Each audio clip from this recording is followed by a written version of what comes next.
সবুজ বিলের দৃশ্যগুলি অসাধারণ। সবুজ ধানের মাঠে যেদিকে তাকাই দু চোখ ভরে যায়। এমনই বাংলার প্রকৃতি মনকে আকৃষ্ট করে নেয়। কখনো সবুজের মাঠে সাদা বকের উড়ে যাওয়াটা, আবার কোথাও ধান খেতে সাদা বক পড়ে থাকাটা খুব নজর কেড়ে নেয়।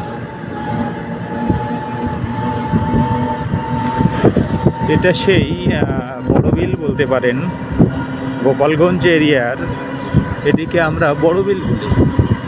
এপাশ থেকে ওপাশ বাড়িঘর দেখা যায় না, কিন্তু কোথাও অবাধি জমি নেই, সবই ধান চাষের উপযোগী। মাঝে মাঝে পুকুর আছে, পুকুরের পাড়ে কুমড়া চাষ, দারুণ একটি কুমড়ার ফসলে ভরপুর এমন একটি এরিয়া।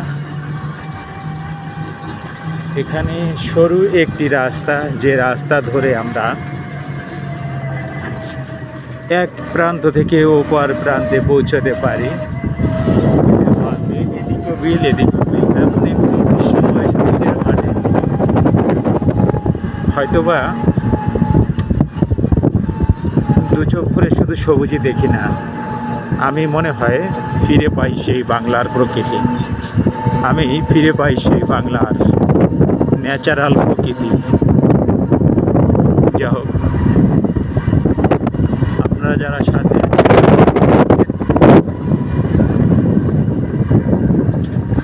এখন যেমন সবুজ দেখছেন ধান মাঠগুলো, তো কিছুদিন পরে যখন ধান পেকে যাবে তখন দেখবেন সোনালি মাঠ, তখন মনে হবে আমার সোনার বাংলা, আর এখন মনে হবে সবুজ বাংলা।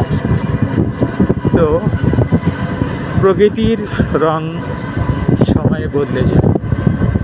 সাথে থাকুন, দেখতে থাকুন।